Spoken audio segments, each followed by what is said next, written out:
Buenos días, vamos a abrir nuestra Biblia en Mateo 5, verso 3. Bienaventurados los pobres en espíritu, porque de ellos es el reino de los cielos. La semana pasada veíamos las características del hombre prudente, es decir, de aquel hombre que escucha la palabra y la pone por obra.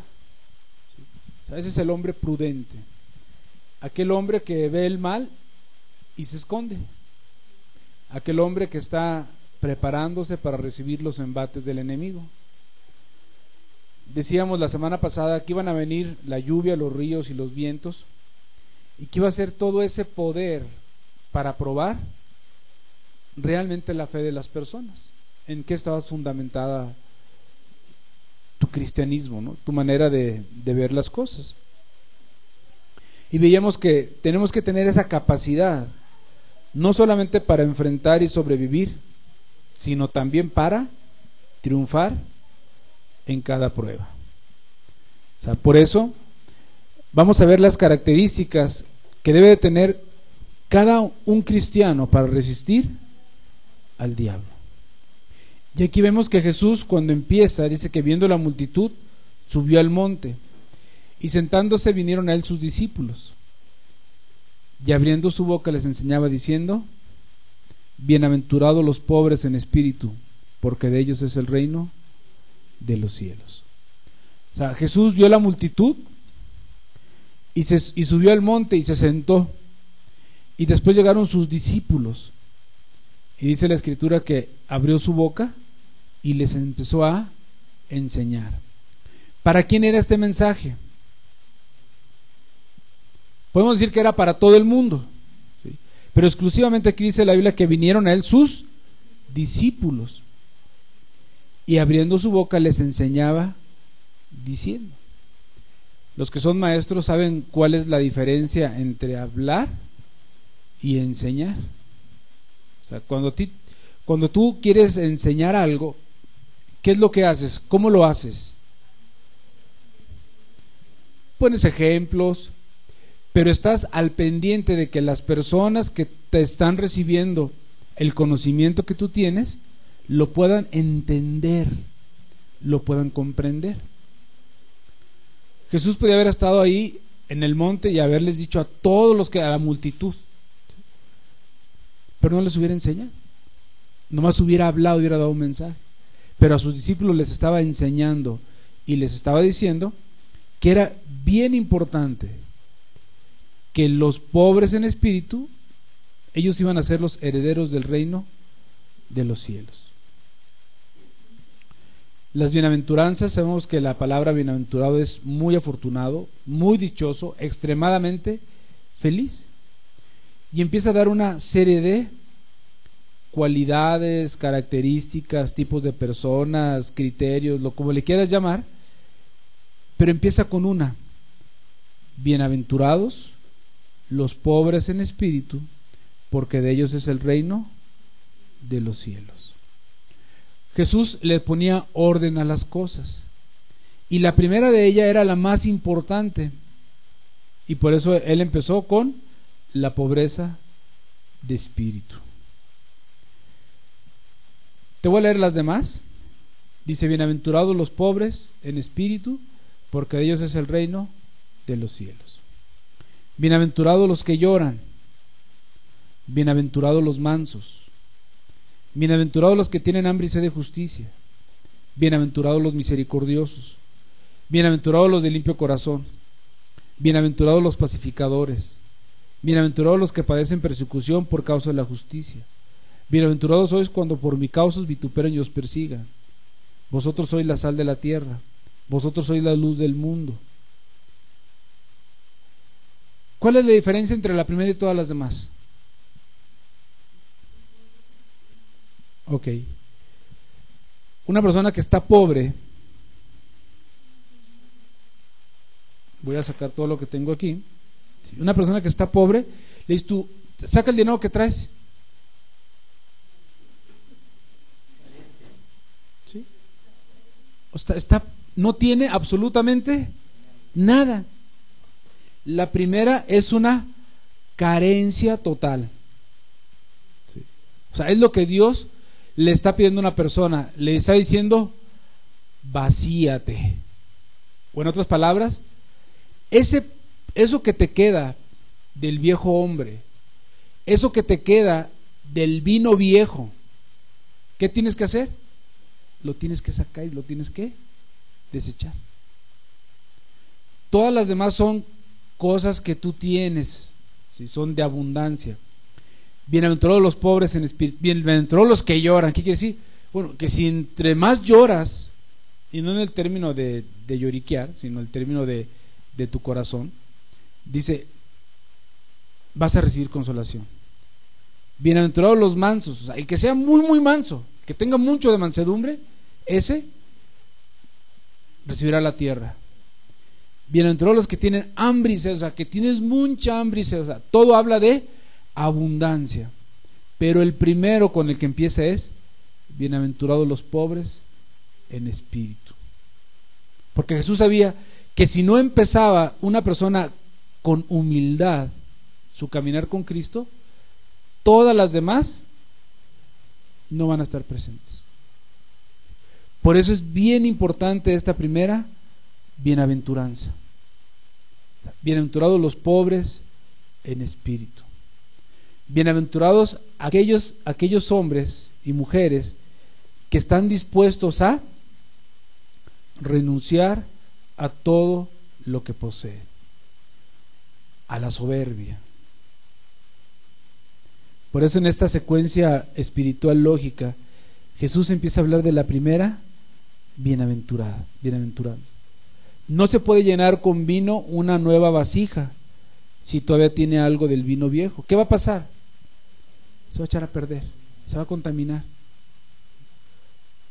O sea, tiene que ser un odre nuevo para que recibas un vino nuevo.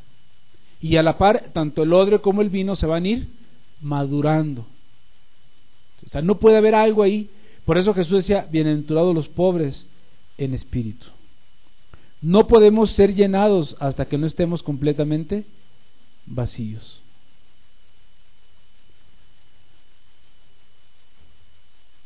Simeón, ¿sabes quién es Simeón?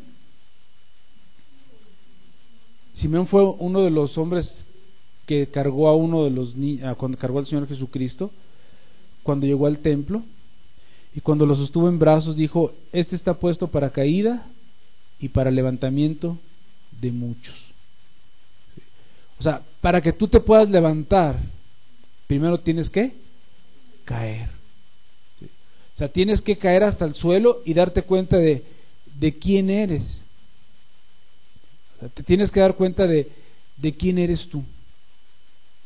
O sea, una persona cuando sabe quién es, esa persona empieza a tener un concepto de humildad de sí mismo. O sea, tú empiezas a reconocer tú quién eres. El problema, hermanos, en este mundo es que está lleno de soberbia. O sea, muchas cosas se centran en el hombre. El hombre confía en lo que hace, pero no confía en Dios. El hombre confía en sus fuerzas, confía en sus conocimientos, confía en muchas cosas, pero no confía en Dios. O sea, no dice soy menos que nada, ¿no? La Biblia dice que todos los hombres pesados juntos somos menos que nada.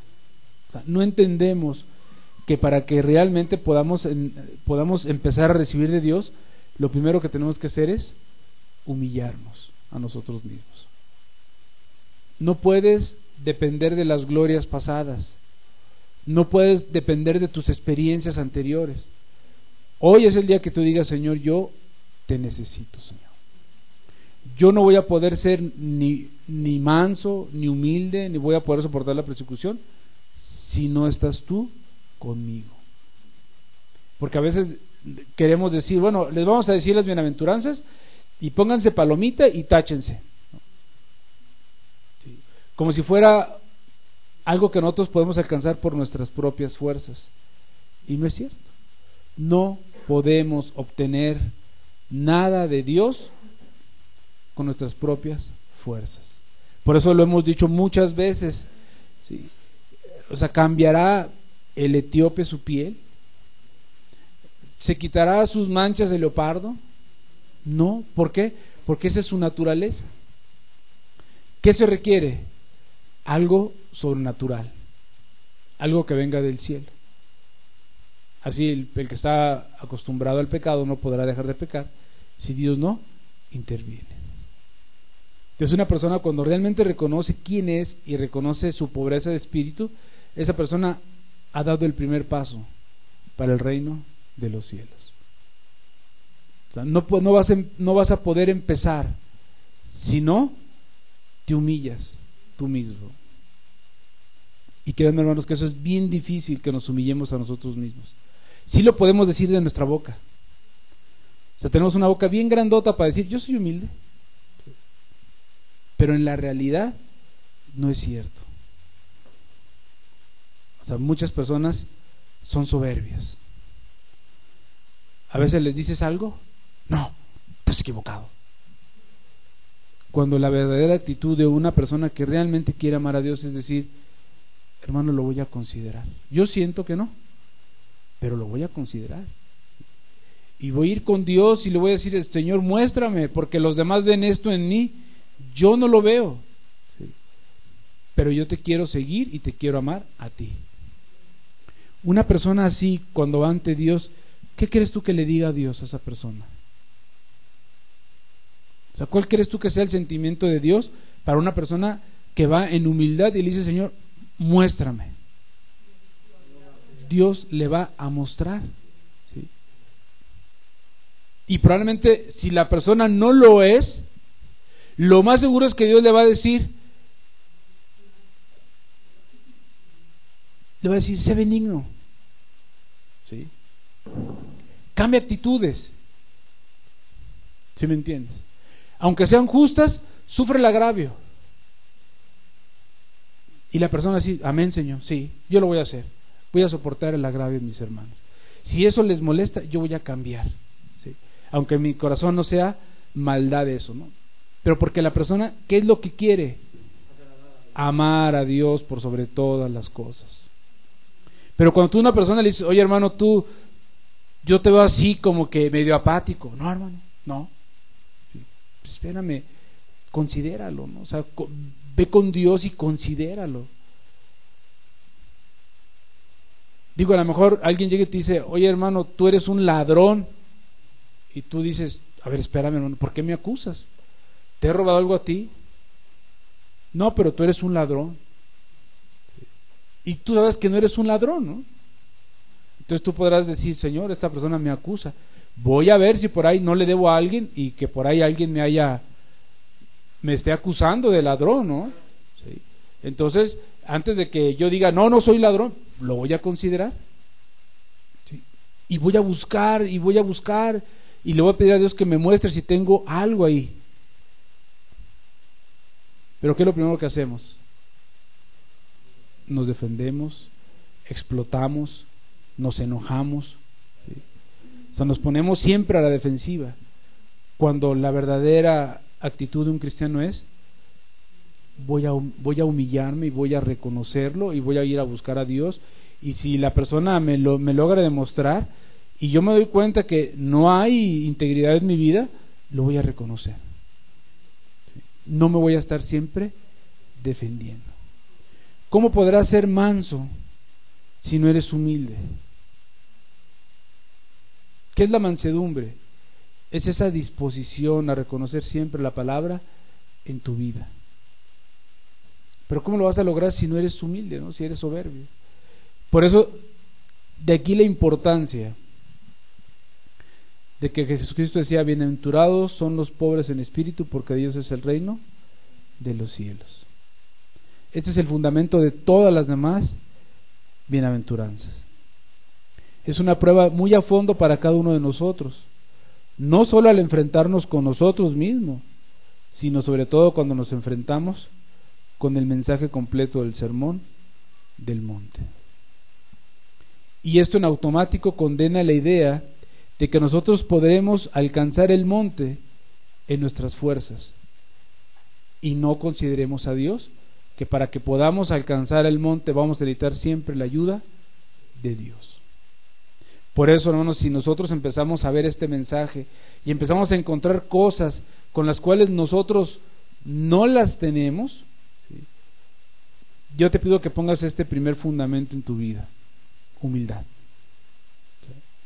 O sea, que seas humilde, y si de repente ves que dice bienaventurados los misericordiosos y tú dices no, yo no soy misericordioso, ¿sí? Y cuando entendamos lo que significa el significado de misericordia y tú te das cuenta que no eres misericordioso, no te defiendas, pues, ¿sí me entiendes? O sea, no empieces a buscar pretextos o justificaciones o no, pues, hermano, es que yo sí, la verdad, no hago misericordia porque luego las personas son bien abusivas, y no, hermano, yo no hago misericordia porque luego la gente ya me ha dado cuenta que abusa mucho de nosotros y que nos quieren ver la cara. No te hagas, no eres misericordioso.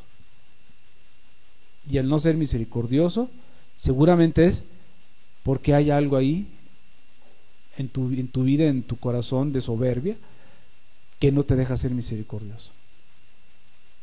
Y no busques un pretexto, o sea, no te quieras autojustificar a ti mismo diciendo, bueno, yo no lloro porque mi carácter es muy fuerte, pero sí me preocupo por los demás. No lloras. Significa que no te duelen las almas. Significa que al que no dolerte, pues tú no compartes el corazón de Dios, porque a Dios sí le duelen las almas. Y Dios llora por las almas. ¿Sí me entiendes? O sea, por eso quiero poner este fundamento, para que cuando vayamos viendo cada uno de ellos, ya sea solos o por grupos, o sea, que tu actitud sea, no lo tengo, ¿sí? Y tengo unos pretextos bien buenos, pero Señor, hoy no los quiero poner delante de ti ni delante de mis hermanos. O sea, quiero que me muestres por qué no soy, porque quiero ser, ¿no? ¿Sí queda claro esto, hermanos? ¿Sí? Sinceros, esa es la palabra.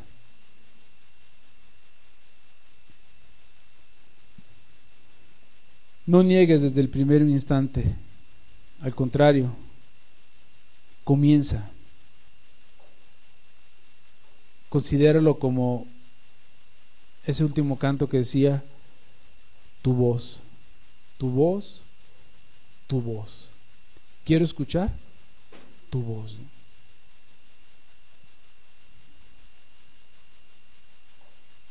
No estés preocupado por la aceptación de la gente, hermanos. O sea, preocúpate por que Dios te acepte en su reino. Que ese sea realmente tu anhelo, que ese sea tu deseo, que esa sea tu meta, tu objetivo, ¿no? O sea, que Dios te reconozca. Amén. Y vamos a empezar poniendo un ejemplo que ya hemos puesto otras veces: Naamán el sirio. Para mí es el ejemplo más clásico de una persona que estaba envanecida, ¿no? Que estaba llena de soberbia. Segunda de Reyes 5, verso 1 al 14. Naamán, general del ejército del rey de Siria, era varón grande delante de su señor y lo tenía en alta estima, porque por medio de él había dado Jehová salvación a Siria. Era este hombre valeroso en extremo, pero leproso. Y de Siria habían salido bandas armadas y habían llevado cautiva de la tierra de Israel a una muchacha, la cual servía a la mujer de Naamán. Este dijo a su señora: si rogase mi señora al profeta que está en Samaria, él lo sanaría de su lepra. Entrando Naamán a su señor, le relató diciendo: así ya se ha dicho una muchacha que es de la tierra de Israel. Y le dijo al rey de Siria: anda, ve, y yo enviaré cartas al rey de Israel. Salió pues él llevando consigo 10 talentos de plata y 6,000 piezas de oro y 10 mudas de vestidos. Tomó también cartas para el rey de Israel, que decían así: cuando lleguen a ti estas cartas, sabe por ellas que yo envío a ti mi siervo Naamán, para que lo sanes de su lepra. Luego que el rey de Israel leyó las cartas, rasgó sus vestidos y dijo: ¿Soy yo Dios que mate y dé vida para que éste envíe a mí a que sane un hombre de su lepra? Considerad ahora y ved cómo busca ocasión contra mí. Cuando Eliseo, el varón de Dios, oyó que el rey de Israel había rasgado sus vestidos, envió a decir al rey: ¿por qué has rasgado tus vestidos? Venga ahora a mí y sabrá que hay profeta en Israel. Y vino Naamán con sus caballos y con su carro y se paró a las puertas de la casa de Eliseo. Entonces Eliseo le envió un mensajero diciendo: ve y lávate 7 veces en el Jordán, y tu carne se te restaurará y serás limpio. Y Naamán se fue enojado diciendo: aquí yo decía para mí: saldrá él luego y estando en pie invocará el nombre de Jehová su Dios y alzará su mano y tocará el lugar y sanará la lepra. Abán y Farfar, ríos de Damasco, ¿no son mejores que todas las aguas de Israel? Si me lavare en ellos, ¿no seré también limpio? Y se volvió y se fue enojado.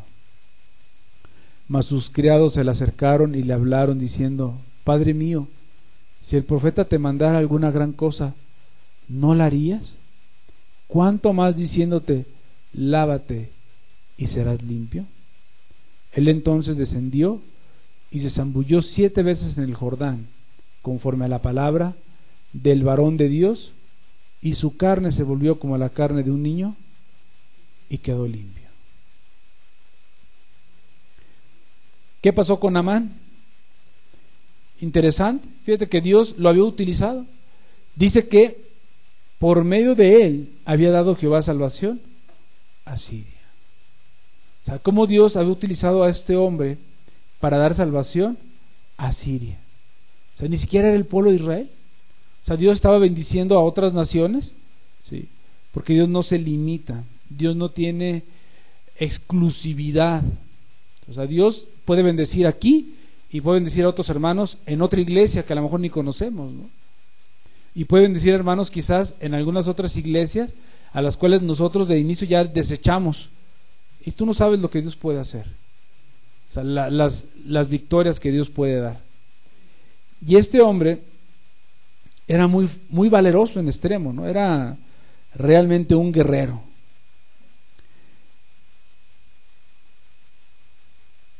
Pero era leproso.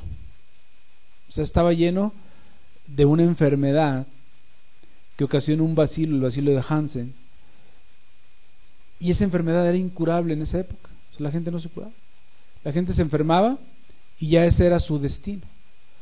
Y iba avanzando la enfermedad poco a poco, iba lesionando todas las terminaciones nerviosas y la persona se iba, haz de cuenta, como que se iba despedazando poco a poco.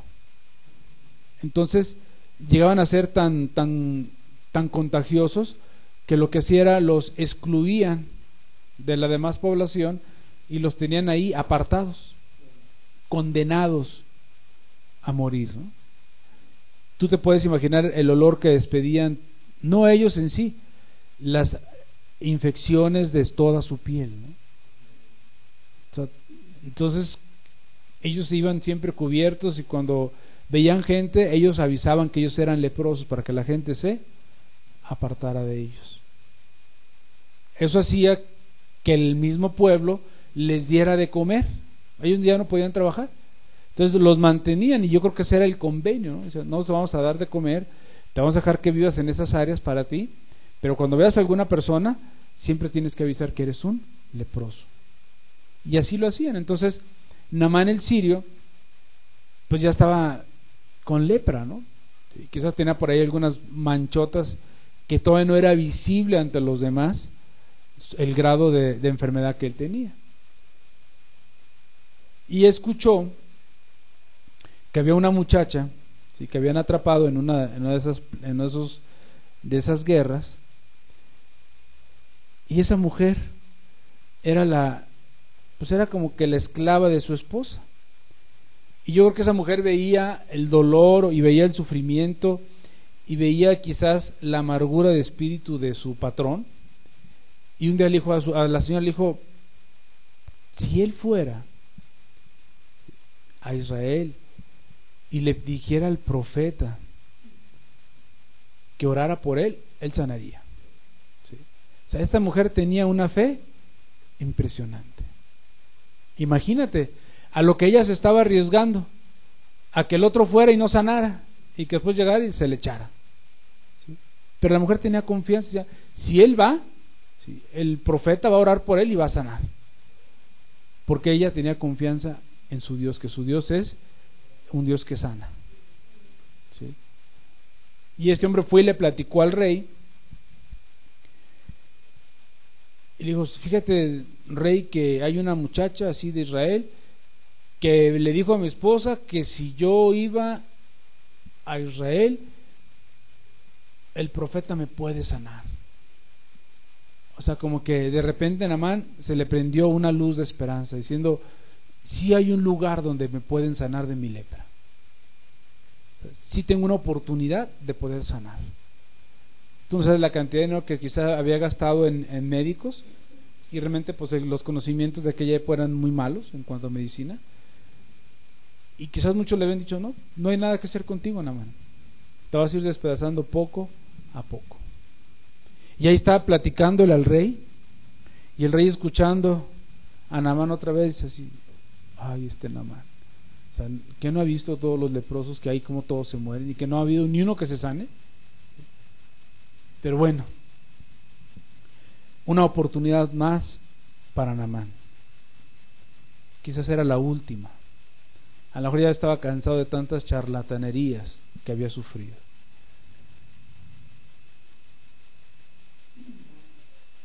¿Y qué pasó con Naamán? Naamán tenía en mente quizás muchas cosas, pero ahí en ese momento ya estaba él siendo atraído por Dios. Ya Dios lo había utilizado, pero ahora Dios quería bendecirlo. Y a lo mejor Naamán había pensado muchas maneras de sanarse, pero nunca se había imaginado la manera que Dios había determinado para él. Y entonces llega Naamán y llega con el rey. Y en esa época los reyes de Israel no eran tan buenos que digamos. Y cuando vio las cartas, o sea, él no entendía que lo que el rey de Siria le estaba pidiendo era: ayúdalo a que sane, ¿no? ¿Sí? Lo primero que él pensó es: quiere pelear conmigo. ¿Sí?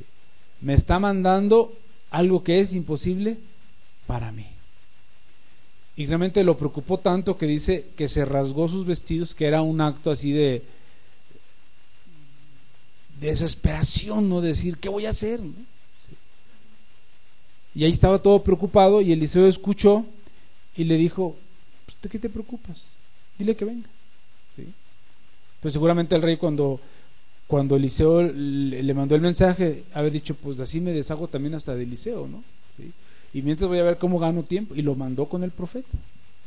Y cuando llega Naamán con todo su séquito de personas, con toda su prepotencia y su soberbia, ¿sí?, se da cuenta Eliseo que ya había llegado, y le dice al siervo: ve y dile que se sumerja en el Jordán 7 veces y será limpio. Así, ni siquiera le dio la cara, ¿no? O sea, era tan obvio para Eliseo que lo único que tenía que hacer era decirle a Naamán: ve y dile. ¿Sí? Quizás Eliseo, cuando escuchó que Naamán estaba allí en Israel, seguramente se metió con Dios, y Dios le dijo: va a venir a ti, ¿sí? Dile que se sumerja 7 veces en el Jordán y será sano. Entonces cuando llega Naamán, pues Eliseo ya tenía la respuesta de Dios, y lo más le dijo al siervo: ve y dile que se sumerja 7 veces. Cuando sale el siervo, yo creo que Naamán en su caballo lo ve y le dice: dice el profeta que vayas al río y te sumerjas, ¿sí? Ahí te metas al agua 7 veces y serás limpio. Entonces Naamán se enojó. ¿Y por qué se enojó? Porque las cosas no eran como él quería. ¿Sí? O sea, Naamán quería que las cosas se hicieran a su manera. O sea, él quería que fuera espectacular su sanidad, porque yo creo que después él quería platicárselos a los demás y decirles, no hombre, Dios bajó, ¿sí? Porque era yo, Dios bajó. Y no era así. Y empezó a comparar las cosas, ¿no? O sea, no son los ríos de Damasco no son mejores que este río lleno de lodo y de porquería. ¿Sí? Pues sí, a lo mejor hay otras iglesias, hermano, que son mejores, grandes, ¿no? Suntuosas. Pero a lo mejor Dios te mandó a ti aquí para que lo conocieras a Él. ¿Sí me entiendes? Oye, hermano, pero es que cuando nos predicaba el teólogo nos hacía vibrar. Pues sí, hermano. Pero a lo mejor Dios escogió un burro para hablarte, ¿no? ¿Sí? A lo mejor tú has pensado que las cosas van a ser diferentes y Dios te ha situado en un lugar, ¿para qué? Para que le conozcas a Él, ¿no? Para que le des la gloria a Él y no se la des ni al hombre ni al lugar, ¿no? Para que encuentres tu salvación directamente con Él. Por eso les digo, hermanos, olvidémonos de las glorias pasadas, ¿no? Es que allá hay unos varones que son ungidísimos. Está bien, allá están bien, déjalos allá. No, hermano, pero es que las cosas son diferentes. Está bien.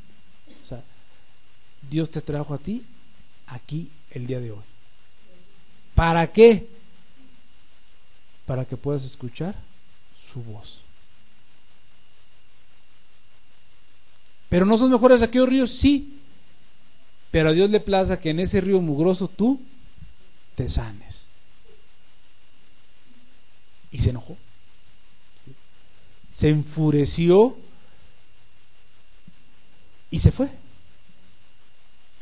Imagínate cómo iba ahí todo enojado, así, todo jetón, ¿sí? Y sus siervos ahí diciendo, nos va a ir como en feria, ¿sí? Porque este se va a desquitar con nosotros. Hasta que uno de ellos le dijo, Señor, si el profeta te hubiera dicho, ve y mata a 10,000 personas, ¿no lo hubieras hecho? Pues claro. ¿Y por qué no haces lo más sencillo, Señor? O sea, ¿por qué no vas y te sumerges en ese río apestoso? ¿Sí? ¿Qué puede pasar? Eres leproso. Y si no sanas, pues vas a seguir siendo leproso. ¿Sí? Pero ¿por qué no obedeces? ¿Por qué no te bajas del caballo? ¿Por qué no te despojas de todo eso que tú tienes y te humillas delante de Dios y le obedeces? Bajarse del caballo un general era así como, pues yo estoy arriba, ustedes están abajo, ¿no? ¿Sí? Yo hablo hacia abajo, ustedes tienen que mirar hacia arriba, ¿no? Y entonces Naamán entendió en ese momento que su siervo tenía razón, que si él había hecho un montón de cosas para lograr su sanidad, y cosas a lo mejor muy difíciles, y le había costado muchas cosas, hoy nomás le estaban diciendo, bájate del caballo y sumérgete en el agua 7 veces. Regresó Naamán, ¿y qué hizo? Pues obedeció. Lo sencillo. ¿Te acuerdas que muchas veces hemos dicho la sencillez del evangelio? ¿Sí? La gente se salva cuando les predicas el evangelio de manera sencilla. Es fácil salvarse cuando haces las cosas sencillas que Dios te pide. Entonces el hombre tuvo que bajar, tuvo que exponerse. Yo creo que cuando empezó a quitarse su armadura y sus ropas finas, empezó a brotar lo que realmente había en él, ¿no? O sea, un montón de marcas, de placas de lepra. ¿Sí? Y ahí se tuvo que exponer ante toda la gente. ¿Sí? Y después se tuvo que meter y zambullirse 1, 2, 3, 4, 5, 6, 7. Y seguramente cuando se sumerge por 7ª vez y sale, su piel estaba limpia. Limpia. vemos que ese hombre después le quiso dar los regalos a Eliseo, ¿no? Y Eliseo le dijo, no, llévatelos, no necesitamos nada de eso. O sea, eso que Dios ha hecho por ti, lo hizo por ti. Sí. Tú le debes dar gracias a Dios por lo que Dios hizo por ti. Tu fidelidad es para Dios, no para los hombres. Mateo 5, verso 3. Bienaventurados los pobres en espíritu, porque de ellos es el reino de los cielos. O sea, te tienes que despojar de todo aquello que te pueda estorbar para estar con Dios. O sea, todas aquellas cosas que son un estorbo en tu vida. Hermano, a veces es tan fácil volverse cristiano cuando tienes esa actitud. Hermano, pero tengo más de 20 años en el Evangelio. ¿Cómo voy yo a reconocer que estoy equivocado? Pues, hermano, es bien fácil. Humíllate delante de Dios y dile: Señor, yo he creído que durante mucho tiempo he caminado contigo, pero me doy cuenta que no es cierto. He caminado en mis fuerzas. Y seguramente habrá muchos frutos alrededor de tu vida que te van a demostrar que no has caminado con Dios. Y vas a encontrar muchas actitudes en tu corazón que no son las que Dios quiere para ti. Y vas a encontrar que te enojas, que eres egoísta, que eres mezquino, que eres flojo, que eres apático, que eres inconstante, que eres imprudente, que hablas de más. ¿Sí me entiendes? Vas a empezar a encontrar un montón de cosas que te demuestran que no eres lo que Dios quiere que tú seas. Y vas a empezar a encontrar cosas en tu vida que son un estorbo. Claro que del otro lado vas a tener un montón de pretextos para justificar esas tonterías, ¿no? Pero la idea es que te olvides de los pretextos y que veas las cosas y vayas con Dios y le digas: sí, Señor, ya me di cuenta quién soy. Y esos 20 y tantos años que he pasado en el Evangelio no han servido absolutamente de nada, porque no te he dado la gloria que tú te mereces. Pero hoy yo quiero empezar bien. Yo quiero hoy reconocer quién soy, cuáles son las capacidades que yo tengo y cuáles son las capacidades que tú tienes. Y le vas a decir a Dios: Señor, ayúdame. La humildad no tiene que ver con los recursos económicos, ni con tus estudios, ni con tu profesión, ni con el color de tu piel, ni con tu nacionalidad, ni con tu forma de vestir. La humildad tiene que ver con el pleno conocimiento de saber quiénes somos, las posibilidades que tenemos de hacer tal o cual cosa y la dependencia total de aquellos que nos pueden ayudar. Si tú me dijeras hoy: oye, hermano, quiero que construyas un cuarto con materiales, con ladrillos, con cal, con cemento, con varillas, con esto, ¿sí? Yo te tendría que decir: no tengo los conocimientos para hacer un cuarto, no los tengo. Si tú me pones ahorita a hacer un cuarto, no sé cómo hacerlo. No sé cómo van los cimientos. A lo mejor sí sé porque he visto cómo amarran las varillas, pero no sé cómo voy a hacer las mezclas. No sé cuánto le tengo que poner de arena, de cal, de cemento, de grava. Pero conozco personas que sí saben y que me pueden ayudar. Y quizás puedo pedir la asesoría de un arquitecto o de un ingeniero. Y creo que después de eso lo podría hacer. ¿Sí me entiendes? Hermano, esa es humildad. Oye, hermano, haz una casa. Ah, sí, claro, sí la hago. ¿Sí? Cuando a veces no sabes ni siquiera cómo agarrar una cuchara de albañil, ¿no? ¿Sí? Ah, pero como te están viendo, no, sí, yo lo hago. Cuando lo normal es decir: no sé, no creo poder hacerlo, pero sí sé quién me va a ayudar. Hermano, tú tienes que ser manso de corazón. Hermano, yo no sé cómo ser manso de corazón. pero sí sé quién me puede ayudar a hacerlo. O sea, yo ni siquiera entiendo lo que es la mansedumbre, pero sí sé que Dios me puede enseñar y que Dios me puede llevar a ser manso de corazón. Y cuando vas con la persona y le dices, oye, ¿me puedes ayudar a hacer? Ah, sí.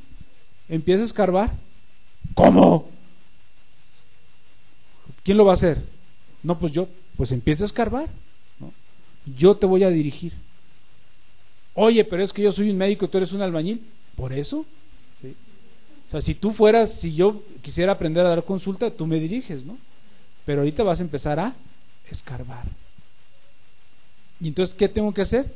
Me tengo que sujetar a las indicaciones ¿de quién? Del experto.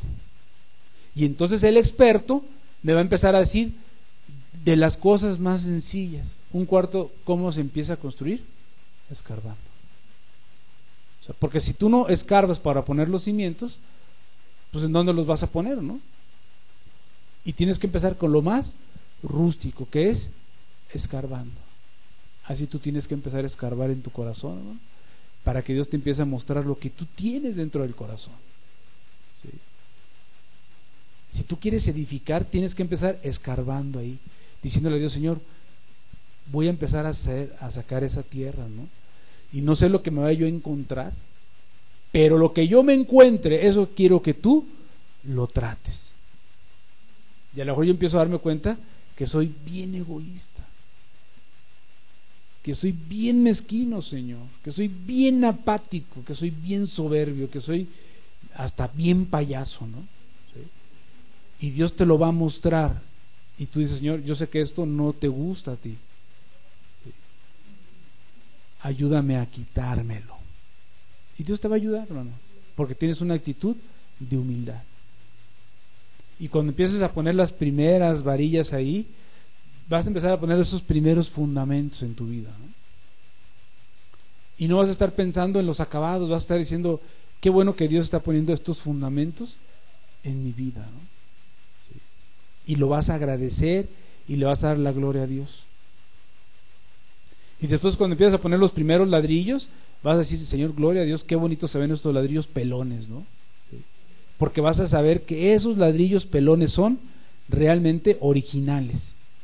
No son formas, son fundamentos, ¿no? Parte del crecimiento espiritual de la persona. Y cuando después ya esté terminada la casa y vengan los acabados, y vas a ver que esos ladrillos le dan soporte a estructuras más preciosas todavía, ¿no? Y vas a decir, qué bonito está quedando este cuarto, ¿no? ¿Sí? Y ya después de que veas tú ese cuarto bien hecho, te vas a dar cuenta que tú lo habitas y que Dios lo habita juntamente contigo. Así va a empezar, hermano, en tu vida. O sea, tienes que empezar a escarbar. Tienes que obedecer de manera práctica, hermano. O sea, tienes que ser sencillo y obediente. Si te dicen algo y no lo habías visto, no te defiendas. Ve con Dios y dile, Señor, el hermano percibe esto en mí, ¿qué hago? Yo sé que no es cierto, pero Señor, no me quiero ir ni siquiera con mis sentimientos ni con mis pensamientos. Trátame tú, ¿no? Tú muéstrame.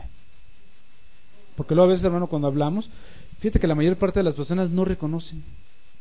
No quieren reconocer, ¿no? Les muestras algo y no quieren reconocer. O peor tantito, el que viene y te pide consejo, ¿no? Hermano, ¿me das un consejo? Sí, hermano, haz esto. No, ¿pero por qué? Es que no creo que sea lo conveniente. Entonces, ¿a qué me vienes a pedir un consejo si no estás dispuesto a llevarlo a cabo, ¿no? ¿Sí? O vienes para probarme, peor tantito, ¿no? No va a ser que Dios te conteste conforme al ídolo y ponga palabras en mi boca que te van a hacer destrucción para tu vida, ¿no? Humildad. Del pobre de humilde, del pobre de espíritu, perdón, de la persona que está humillada, de aquel que reconoce su necesidad, del que no confía en sí mismo, sino que deposita su confianza en el único que le puede ayudar, en aquel que es todopoderoso, de Él es el reino de los cielos. Ese es el primer punto que marca el Sermón del Monte. De Él es la salvación, de Él es el poder para guardarse sin caída, para Él es la gracia de Dios, para Él es la corona de gloria, aquella que anhelaba el apóstol Pablo, que quería alcanzar la corona de gloria del pobre de espíritu, hermano. ¿Quieres ser un verdadero cristiano? Empieza con la humildad. Ese es tu primer paso. Borrón y cuenta nueva a los 23 años que tienes en el Evangelio, o a los 10 o a los 5. Bórralos de tu mente y di: hoy voy a empezar una nueva vida con Dios.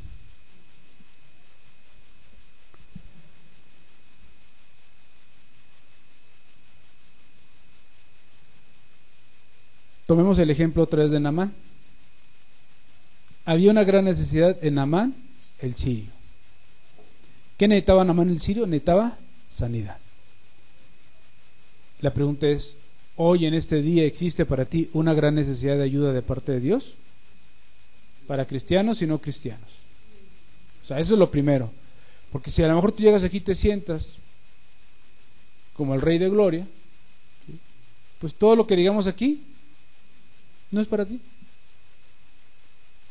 ¿Sí me entiendes? O sea, tú tienes que venir aquí y considerar: ¿tengo una gran necesidad de Dios?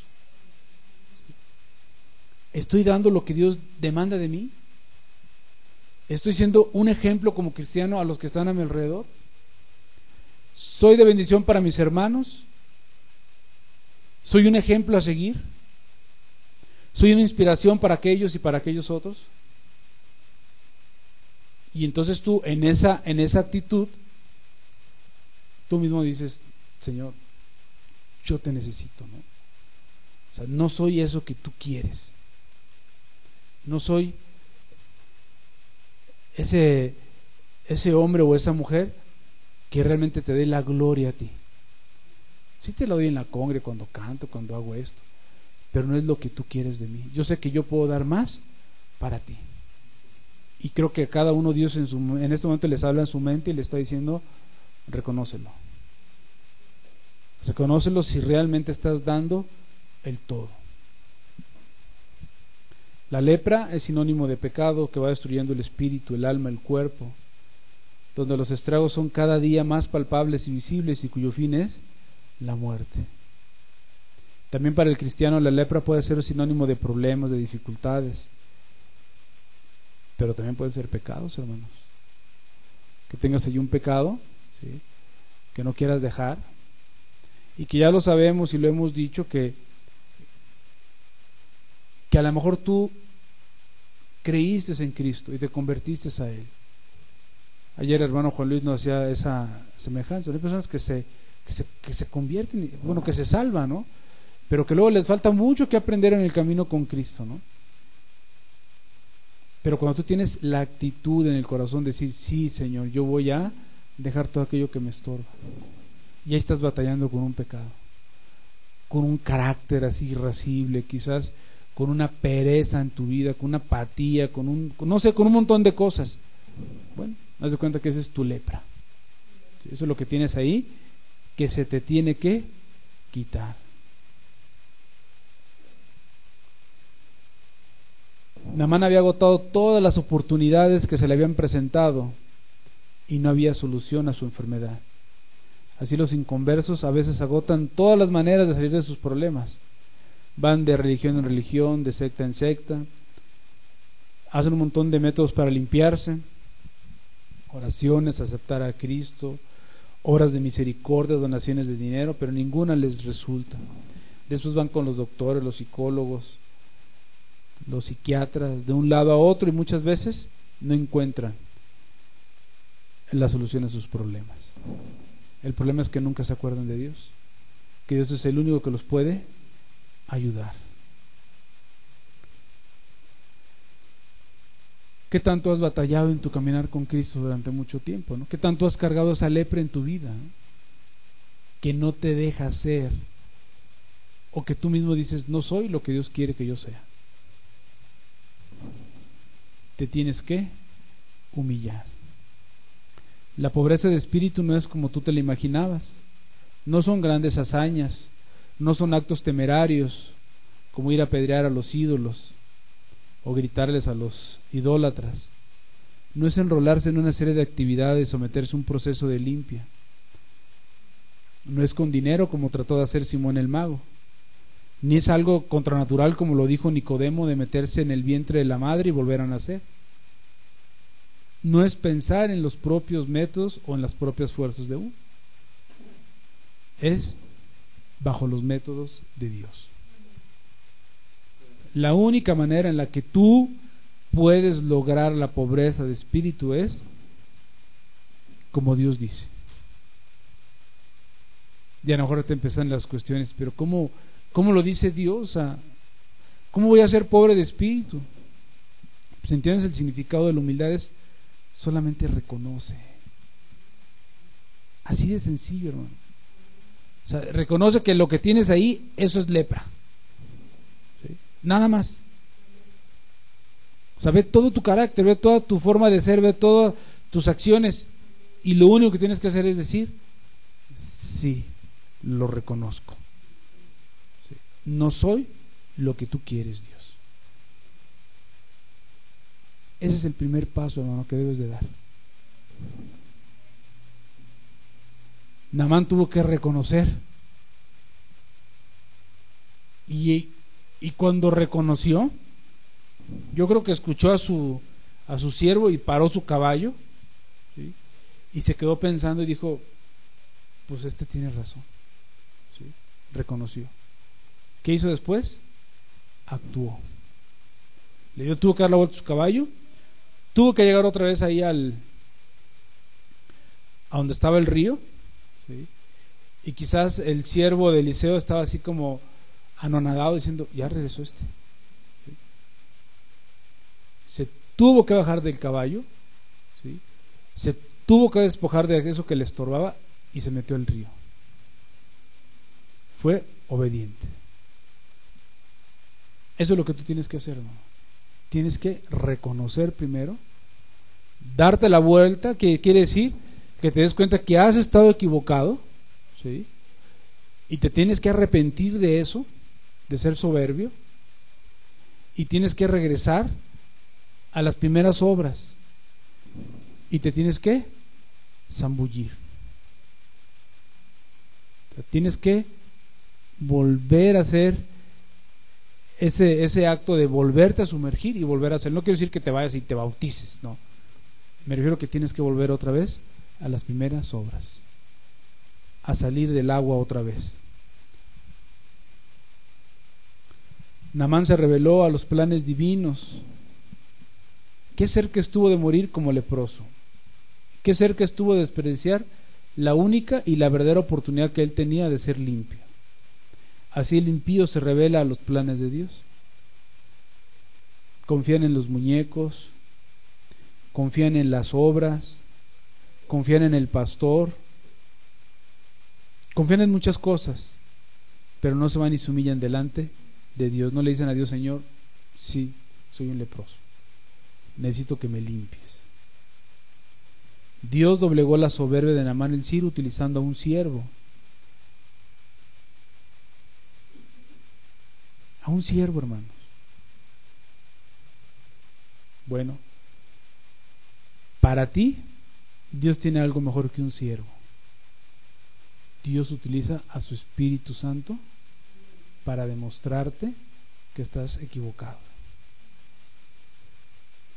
O sea, Dios por medio de su Espíritu te habla al corazón y a tu mente y te dice, arrepiéntete, no has hecho las cosas que deberías de hacer, has tomado las peores decisiones de tu vida y hoy estás pagando las consecuencias de ellas. ¿Lo reconoces? Sí, Señor, lo reconozco y me arrepiento de eso. Ok, amén, sal, ¿sí? Estás limpio. Salmo 103, verso 10 al 14.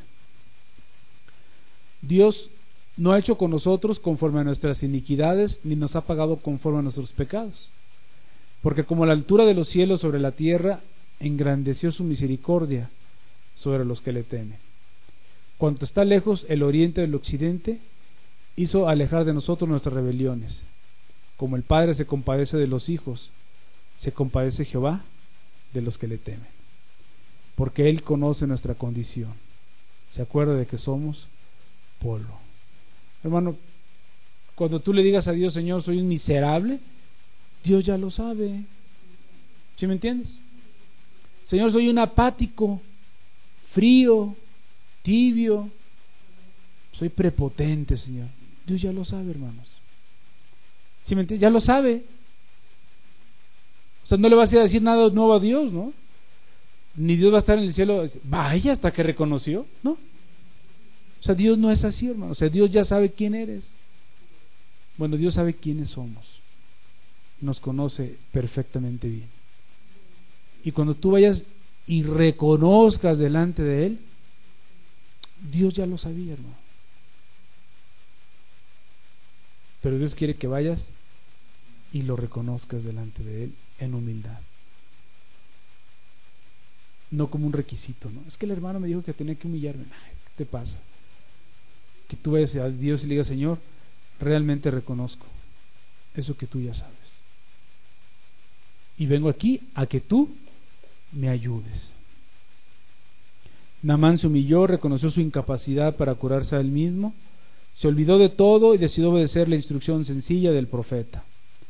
Se desvistió delante de su ejército, se bajó del trono, de su imponente caballo. ¿Por qué no decirlo? Se bajó de su necedad. Yo creo que así se llamaba su caballo. ¿Cómo se llama tu caballo? Necedad. ¿Sí? Y era bien bonito mi caballo.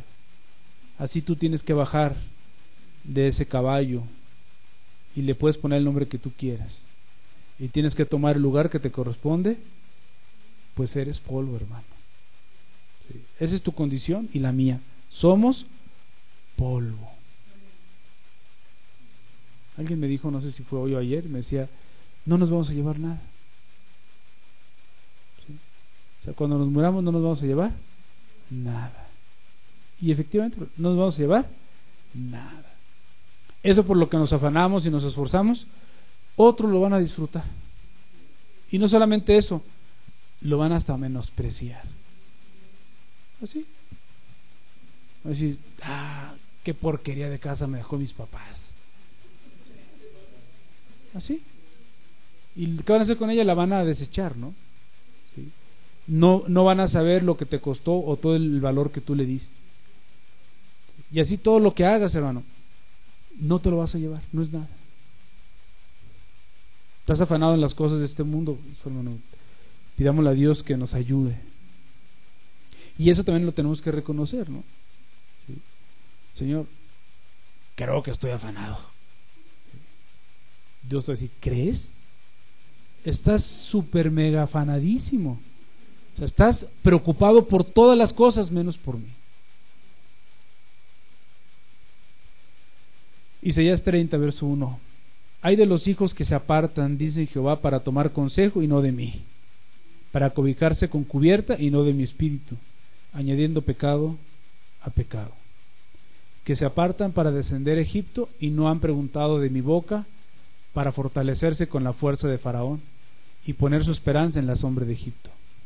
Pero la fuerza de Faraón se os cambiará en vergüenza y el amparo en la sombra de Egipto en confusión.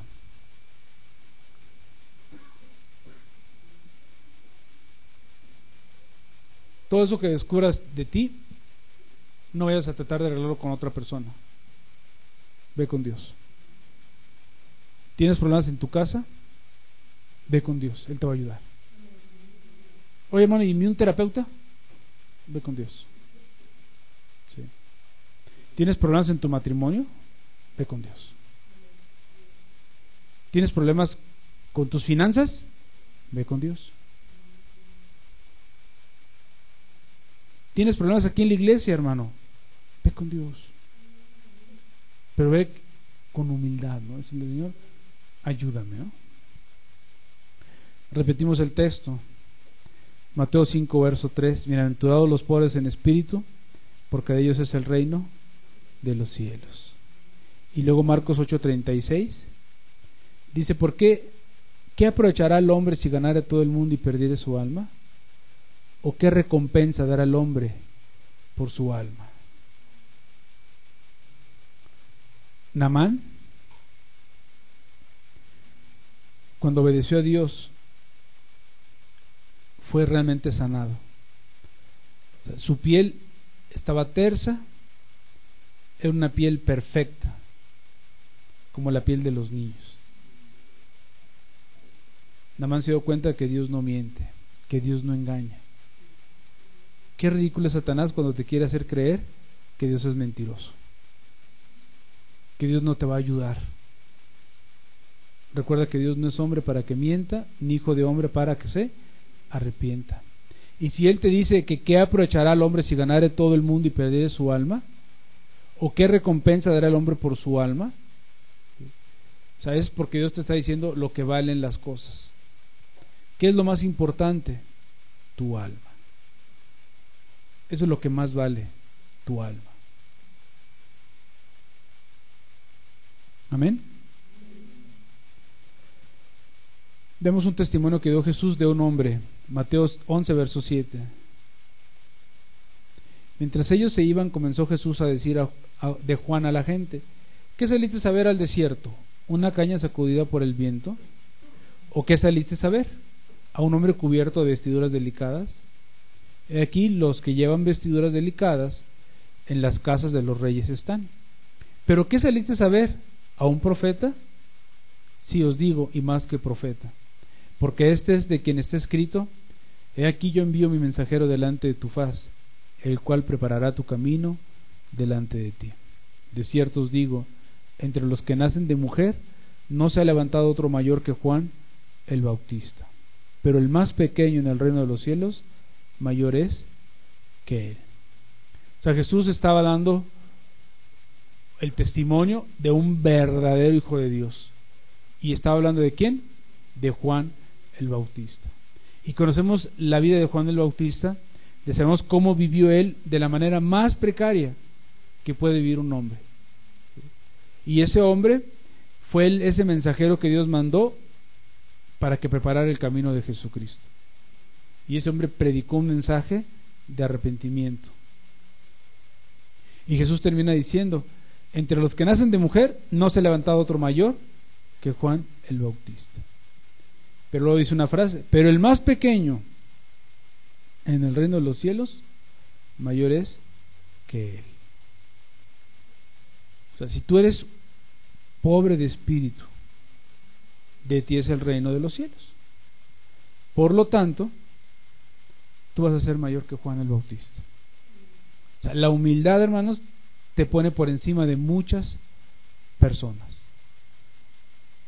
No te pone por debajo como a veces nos han hecho creer, ¿sí? Que todos te van a pisotear, ¿no? En términos espirituales, en términos divinos, te pone en un estado superior a cualquier otra persona.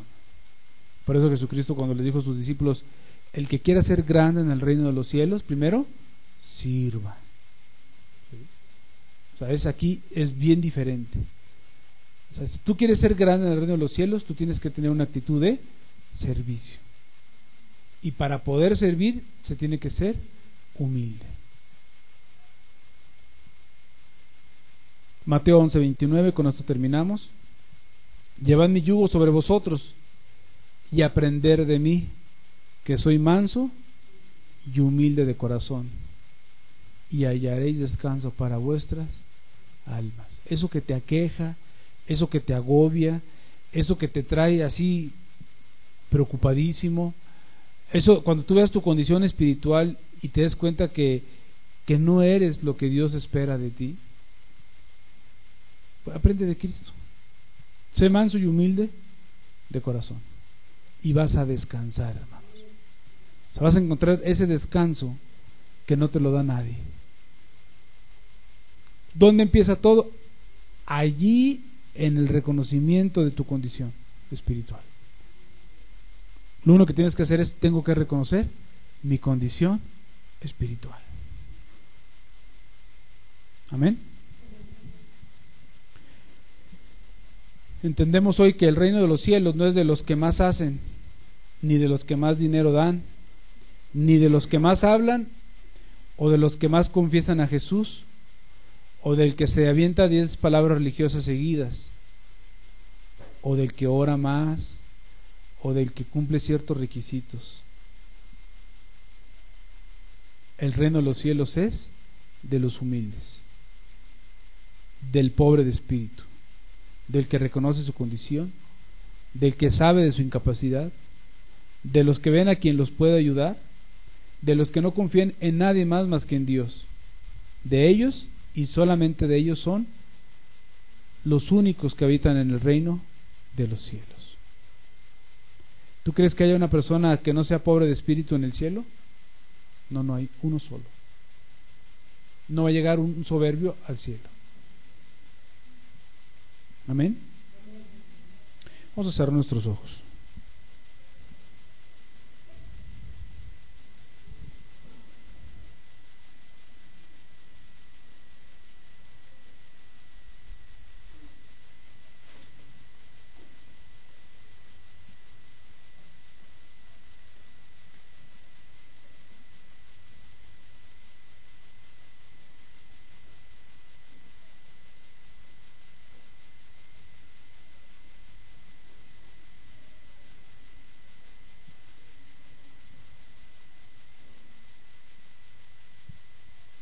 No tiene que ver con el dinero, la pobreza de espíritu. Es en última instancia la actitud del hombre para consigo mismo. Esto es lo que importa, no es que sea rico o pobre. Es la actitud del hombre hacia él mismo.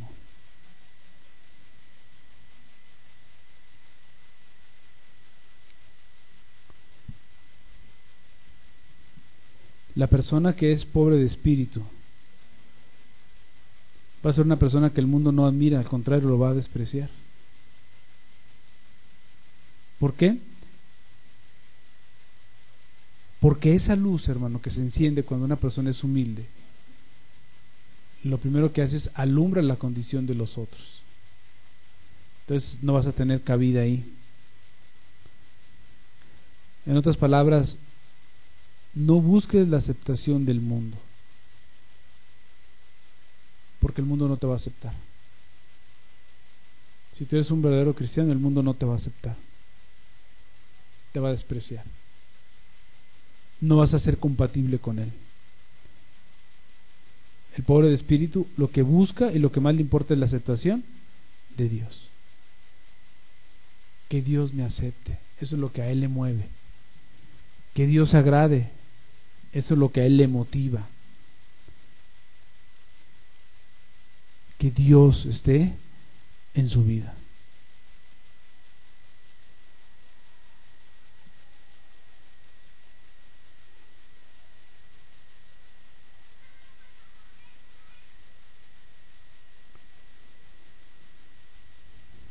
No es que reconozcas lo que tú eres delante de otro hombre, no. Es que tú lo reconozcas delante de Dios. Yo te quiero llevar a eso, hermano, a que tú vayas con Dios y lo reconozcas delante de Dios.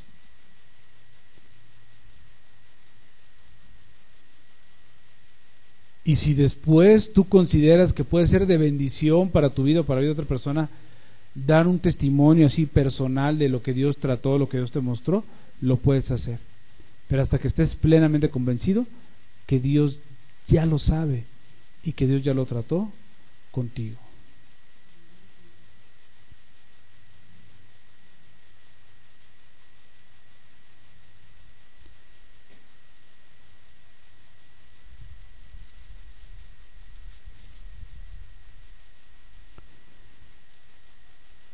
Padre, te pedimos en el nombre de Jesús, Señor, que nos ayudes a conocernos a nosotros mismos, Señor. Señor, queremos tener un encuentro contigo, Señor, en la intimidad, Señor. Ahí delante de ti, Señor, reconocer quiénes somos, Señor. Padre, sabemos que el diablo va a estar ahí, Señor amado, Y cada vez que nosotros veamos algo que no es correcto, seguramente Él nos va a decir, no, no es cierto eso. Y va a sacar el pretexto que hemos utilizado nosotros durante mucho tiempo, Señor. Y va a tratar de justificarnos, y va a tratar de distorsionar el carácter que tú tienes, Señor. Pero aún ante todo eso, Señor, pedimos tu asistencia para que reprendas al diablo, Señor. Que el diablo no gane ventaja, Señor, con aquellos que van a hacer un análisis en su vida de cómo están, Señor. Que puedan reconocerlo, Señor, delante de ti y decir, sí, Señor. Aunque el diablo me diga que no es cierto, sí es cierto, Señor, yo soy así. Y he sido así por muchos años, Señor. Y he sido hipócrita, Señor. Y he sido mentiroso, y he sido esto, y esto, y esto, y esto. Aunque el diablo quiera engañarme, Señor, yo sé quién soy. Y Dios, hermano, verá esa actitud en tu corazón. Y cuando tú le digas, Señor, límpiame, Señor, ayúdame, haz un nuevo corazón en mí, Señor. Seguramente Dios tendrás oído inclinado a escucharte, hermano, a escuchar a cada uno de los que estamos aquí. Y Dios lo va a hacer, porque eso le va a dar mucha gloria a Dios, hermano. ¿Qué mayor gloria se le puede dar a Dios que cuando un pecador se arrepienta de sus pecados y reconoce y se convierte a ti, Señor? Te lo pedimos en el nombre de Jesús, Señor.